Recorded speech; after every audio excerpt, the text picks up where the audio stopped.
S, வீடு, schools, hotels, store room இங்கெல்லாம் partition wall கட்டணும்னாலும் இப்போ பில்டிங் ஓனர்ஸோட first choice Renocon Rapid Wall Panels.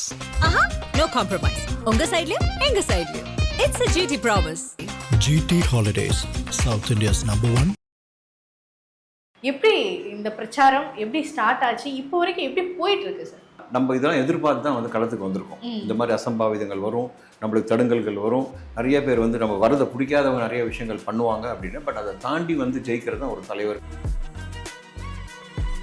அந்த நடக்கிற விஷயங்கள் எல்லாமே தாவேக்காவை இன்னும் பெருசாக்கிட்டு வருது, அவங்களுக்கு இன்னும் வளர்ச்சி கொடுத்துட்டு வருது. விஜய் சார்ன்ற பேர் அது ஒரு அலையாக மாறிடுச்சு. அது ஸோ இவ்வளோ அன்பு பெற்ற ஒரு மனிதர் அப்படின்னு பார்க்கும்போது எங்களுக்கே ஆச்சரியம். ஏன்னா நாங்கள் புரட்சி தலைவருக்கு பார்த்தோம், அம்மாவுக்கு பார்த்தோம், அதுக்கப்புறம் வேறு எந்த தலைவர், விஜயகாந்த் சாருக்கு பார்த்தோம், அதுக்கப்புறம் வேறு எந்த தலைவரும் நான் இந்த மாதிரி பார்க்கல. பட் இது எல்லாத்தையும் மீறின ஒரு இந்த கூட்டம் ஓட்டா மாறுமாங்கிறது தான் இப்போ அவங்க ஆளுங்கட்சியை ஒரு விமர்சனமாக வைக்கிறாங்க. இது ஆக்சுவலி எனக்கு தெரிஞ்சு பிடிச்சி போச்சு காதில் கேட்டு. இது பழசு. விஜய் சார் ஆரம்பத்தில் வந்தார், அப்போ சொன்ன விஷயம் அது. ஆனால் அதுக்கப்புறம் ஃபேன்ஸாக இருந்தவங்க ரொம்ப ரொம்ப பொறுப்புள்ள ஒரு சிட்டிசன் ஆகிட்டாங்க. கூடிய விரைவில் ப்ரெஸ்ஸை மீட் பண்ணி ஒரு ப்ரெஸ் மீட் கொடுக்க போகிறதா சில வட்டாரங்கள் பேச்சுவார்த்தைகள் பண்ணிட்டு வருமா நடக்கிறதுக்கு வாய்ப்பு நியூஸ் வந்துகிட்டு இருக்கு. நானும் பார்த்து தான் இருக்கேன். April 14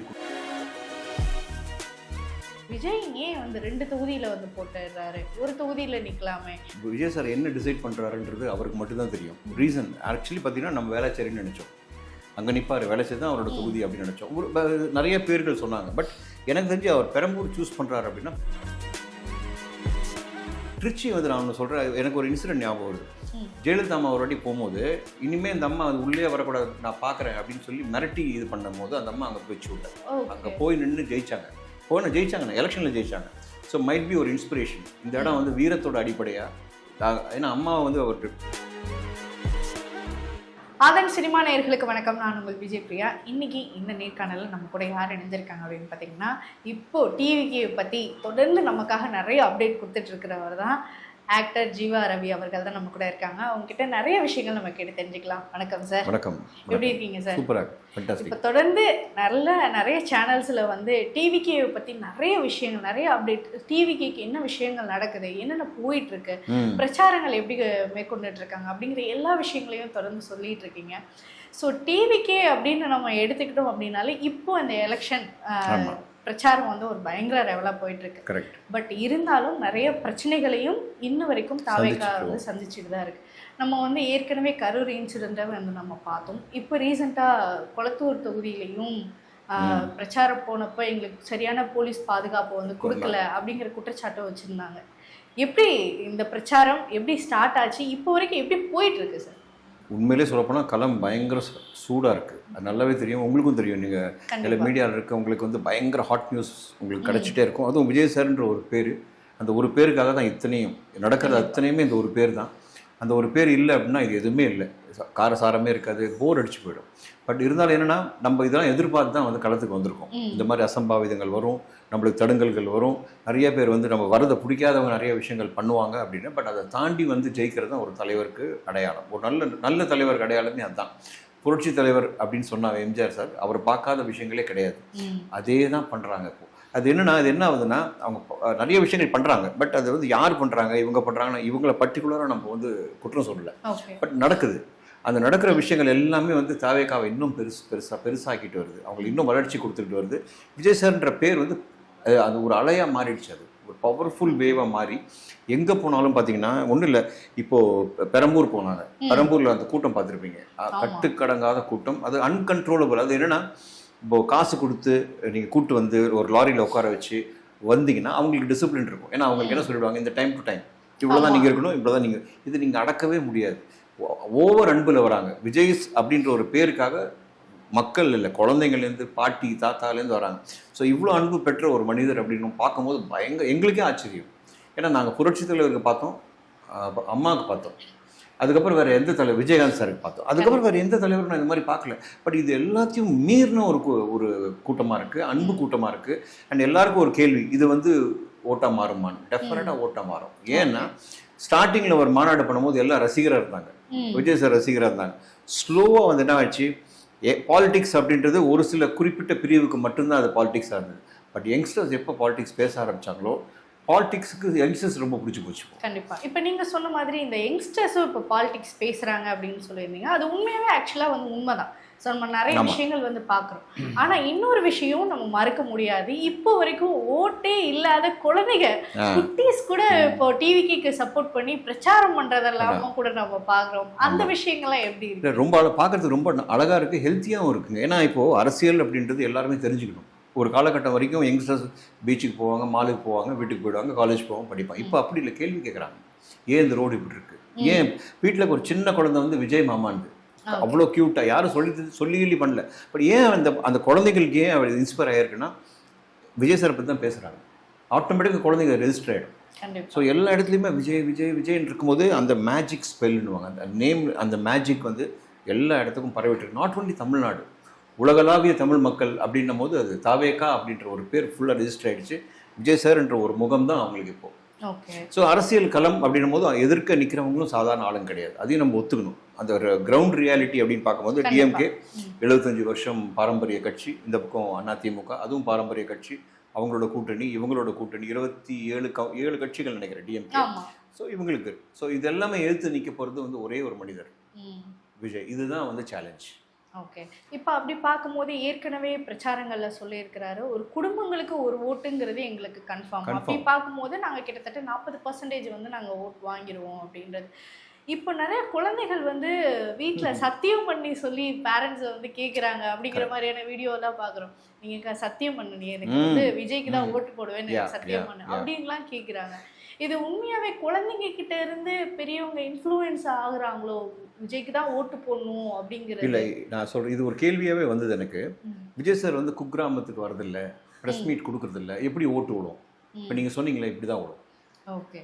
பையன் அப்பா கிட்ட சொல்லுவான், பேரை தாத்தா பாட்டி கிட்ட சொல்லுவான், இந்த வாட்டி நீங்கள் விஜய்க்கு போடுங்க. அவங்க என்ன ஆகுனா, சரி இத்தனை வருஷம் எம்ஜிஆர் சாருக்கும் இல்லை ஏடிஎம்கேக்கும் டிஎம்கேக்கும் போட்டுட்ருக்காங்க, ரெட்டலைக்கும் உதயசூரன், ஒய் நாட் விசில், இந்த வாட்டி ட்ரை பண்ணுவோம். என் பேரன் சொல்லிட்டான், என் பையன் சொல்லிட்டான். பட் அவங்களுக்கு சொன்னதுக்கப்புறம் அப்பீலே கிடையாது.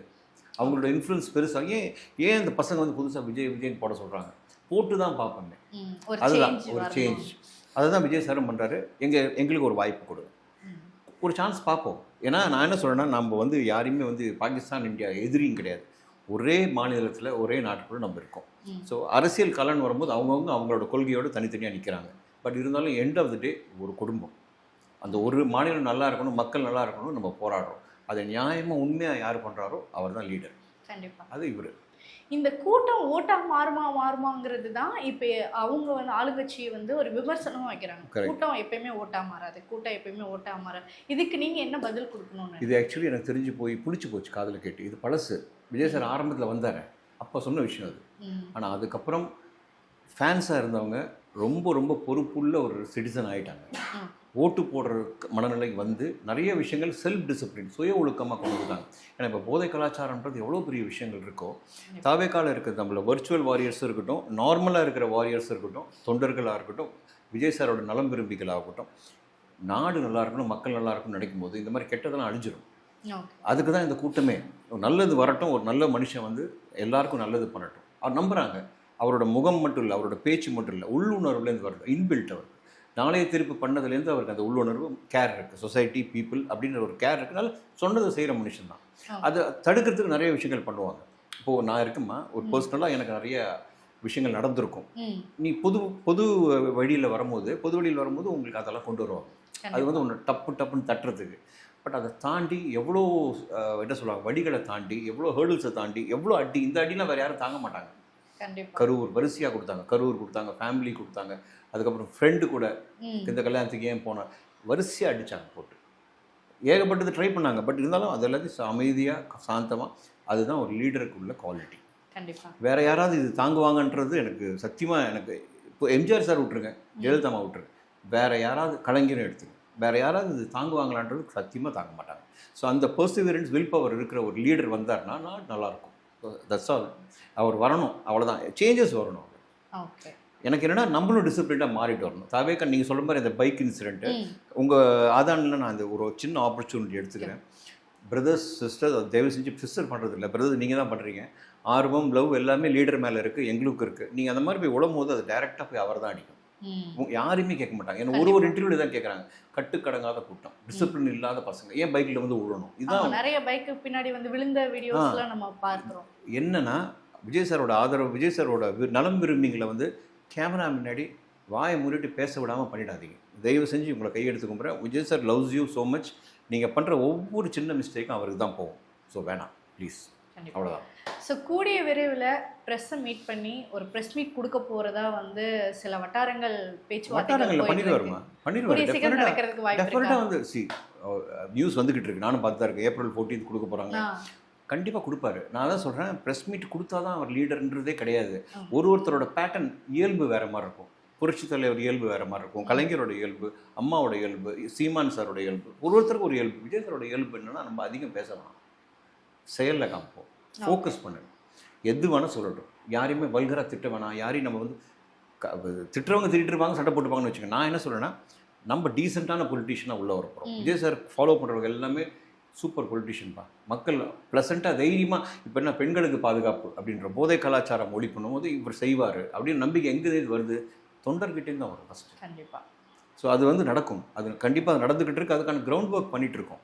ஸோ என்ன சொல்ல போகிறோன்னா, ஒரு மாற்றம் டெஃபினட்டாக ஒரு மாற்றம் வரும் கண்டிப்பாக. ஸோ 234 தொகுதியிலையும் வேட்பாளர்கள் வந்து அறிவிச்சிட்டாங்க, அவங்களுடைய வாக்குறுதிகளையும் வந்து அறிவிச்சிட்டாங்க. ஸோ இவங்களுடைய வாக்குறுதிகளில் உங்களை ரொம்ப இம்ப்ரெஸ் பண்ண வாக்குறுதி எது சார்? வாக்குறுதின்றதை விட அவர் மைண்டில் நினச்சது பாருங்கள்.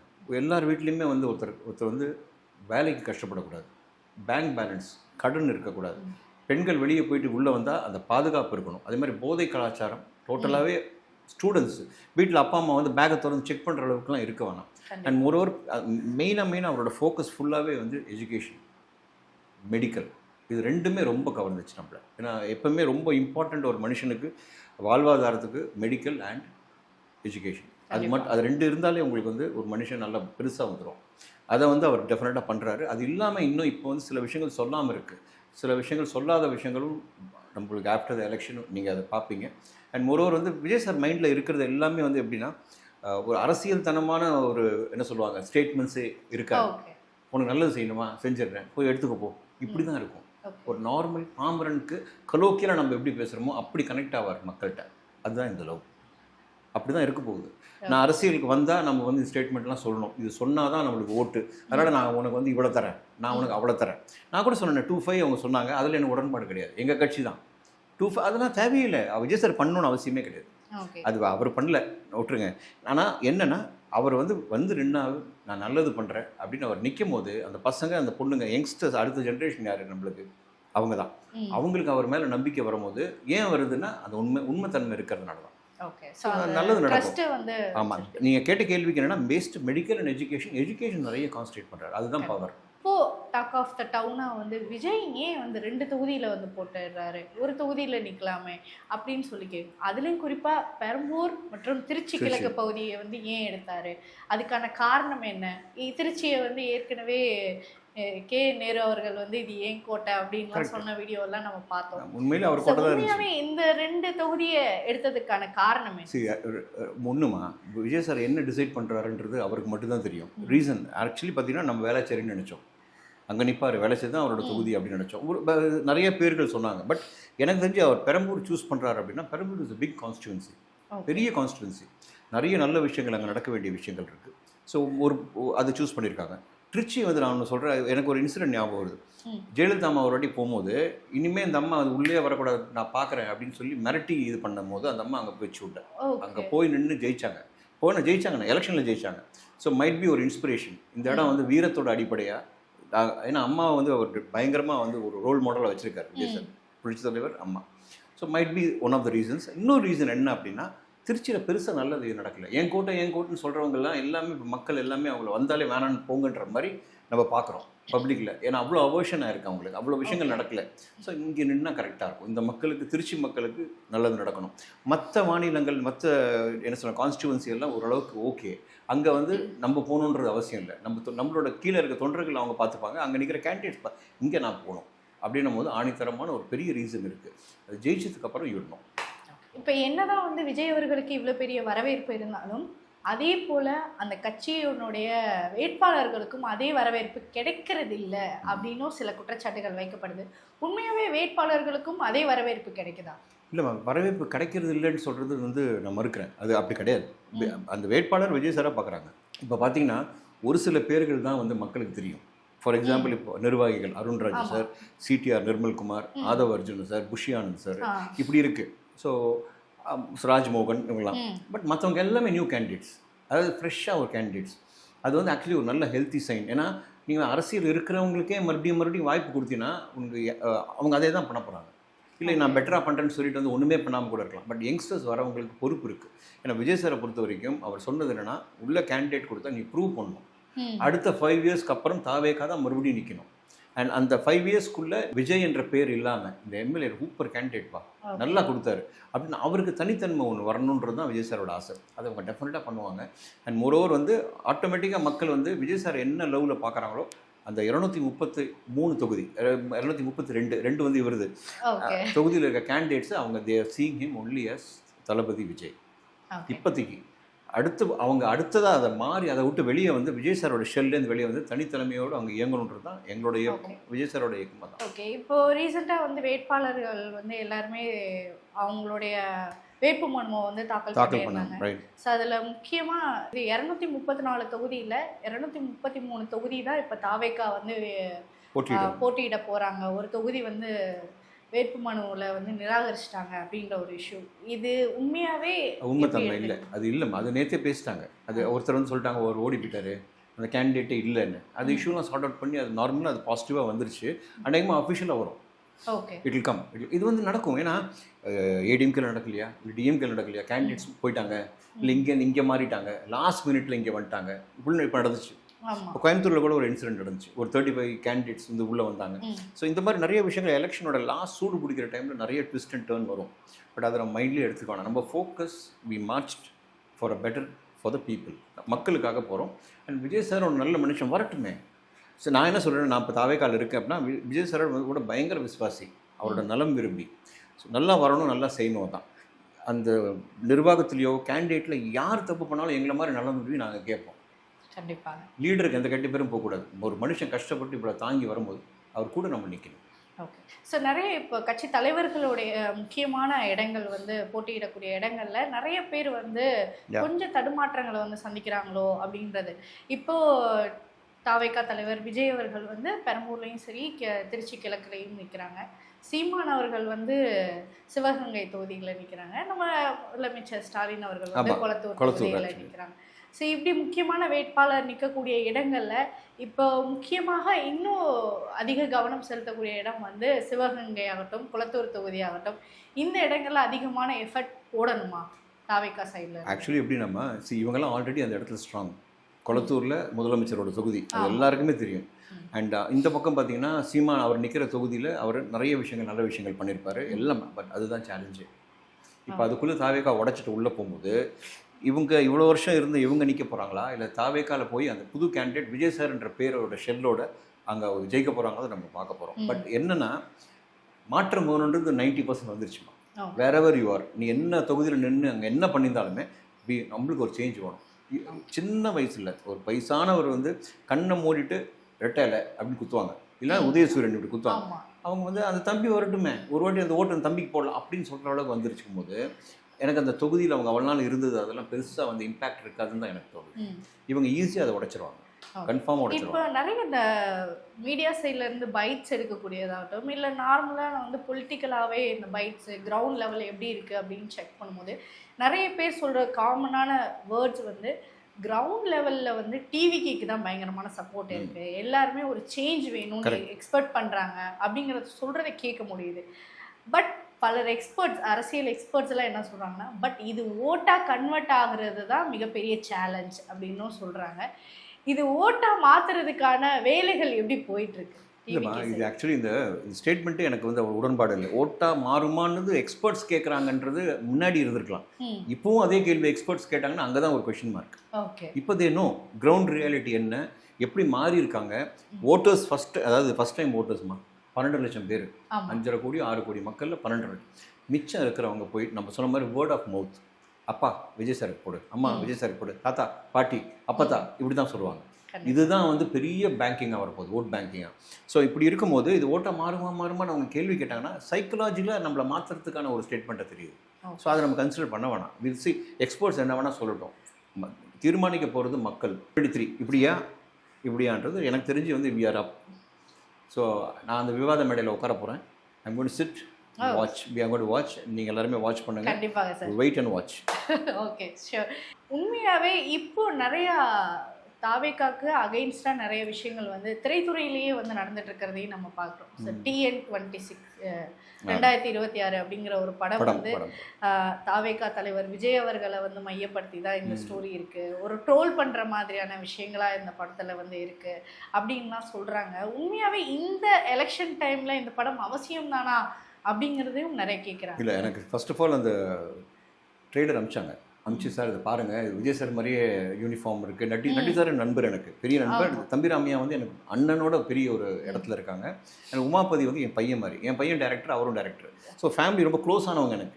நான் இப்போ ஏன் இந்த படம் இந்த டைமில் அப்படின்னு யோசித்தேன். அதுக்கப்புறம் வந்து ட்ரெய்லர் பார்க்கும்போது அப்படியே இருந்தது. விஜய் சார் நடந்து வருது, கை ஆக்ஷன், பாடி லாங்குவேஜ் எல்லாமே சரி, ஓகே, ஒரு இன்ஸ்பிரேஷனிங்காக அவங்க எடுத்துருக்கலாம். புஷியானந்தா, K.A. செங்கோட்டையன் வந்து MS பாஸ்கர் சார். ஸோ இப்படி கேரக்டர்ஸ் பண்ணியிருந்தாங்க. ஸோ ஒருவேளை இது வந்து எந்த படமாக இருக்கும், சரி நம்ம எதுக்கும் அந்த ட்ரெய்லர் அனுப்பிச்சு வைப்போம் சொல்லி நான் அனுப்பிச்சேன். கன்சர்ன் பர்சனுக்குலாம் ட்ரெய்லர் போச்சு. பட் அதுக்குள்ளே அவங்களும் வந்து ஆதவர்ஜனாவும் அதுக்கு வாய்ஸ் கொடுத்து பேசிட்டாரு. நாம் சொன்னது என்னன்னா, ஒரு வாட்டி நம்ம யாருமே நம்ம கமெண்ட் பண்ண வேணாம். நட்டி சாராக இருக்கட்டும், இல்லை உமாபதியாக இருக்கட்டும், விஜய் சார் மேலே பெரிய மரியாதை கொண்டவங்க, அவங்க ரொம்ப க்ளோஸ் ஆனவங்க. அவங்க எல்லாரும் பேசியிருப்பாங்க. அண்ட் நட்டி சார் விஜய் சாரோட 3 படம் ஒர்க் பண்ணியிருக்காங்க ஆஸ் அ கேமராமேன், இல்லைங்க, அண்ட் வெரி க்ளோஸ். ஸோ அதனால் அது பேசி ஆர்டர் பண்ணியிருப்பாங்க, படமும் அவங்க பார்த்துருப்பாங்க. அண்ட் மோரோவர் வந்து நிறைய பேர் வந்து ட்விஸ்ட் பண்ணி விடுவோம் நமக்குள்ளேயே. அதாவது நம்ம ஒரு குடும்பமாக இருக்கிறது நிறைய பேருக்கு பிடிக்காது. ட்விஸ்ட் பண்ணி விட்டுட்டு விஜய் சார் கூப்பிட்டு பேசிட்டாரு, திட்டாரு, இதெல்லாம் தேவையில்லாத, அதெல்லாம் ஒன்றுமே இல்லை. படம் பார்த்தாங்கன்னா முடிஞ்சு போச்சு. இதில் இருக்குது, இதெல்லாம் இருக்குது. ஜனநாயகம் நீங்கள் எப்படி CBFC கொண்டு போனீங்களோ அந்த மாதிரி கொண்டு போங்க, அவ்வளோதான். ஜட்ஜுக்கு கொடுத்துருங்க, நம்ம அடிச்சுக்கவே தேவையில்லை, ஜட்ஜுக்கு கொடுத்துருங்க. இருந்ததுன்னா அந்த படம் வந்தால் தப்பு தான். ஆனால் இல்லை அப்படின்னும் போது அந்த படம் வரதில் எந்த மாற்றமும் கிடையாது. அது அவங்க already they have gone into that தட், பேசி டிஸ்கஸ் பண்ணி அதெல்லாம் பண்ணிட்டாங்க. ஒரு எலெக்ஷன் வரப்போகுது. இப்போ ஒரு எலெக்ஷனுக்கு அப்புறம் ரிலீஸ் பண்ணும். மைட் பி எலெக்ஷன் ஒன்றுமே இல்லைன்னா எலெக்ஷன் முன்னாடி ரிலீஸ் பண்ணுவாங்க. We are confident. எதுவுமே வந்து நம்மளை எங்கேயுமே நிறுத்த முடியாது. பட் இந்த டைமில் நீங்கள் சொன்ன மாதிரி இந்த மாதிரி ஒரு படம் அப்படி இருந்ததுன்னா தேவையில்லை தான். எதுவுமே இல்லாத ஒரு க்ளீன் படமாக இருந்தது, ஜஸ்ட் ஒரு அரசியல் படம், ஒரு இன்ஸ்பைரிங்காக எடுத்திருந்தாங்கன்னா ஹேட்ஸ் ஆஃப், டெஃபினட்டாக ஹேட்ஸ் ஆஃப்.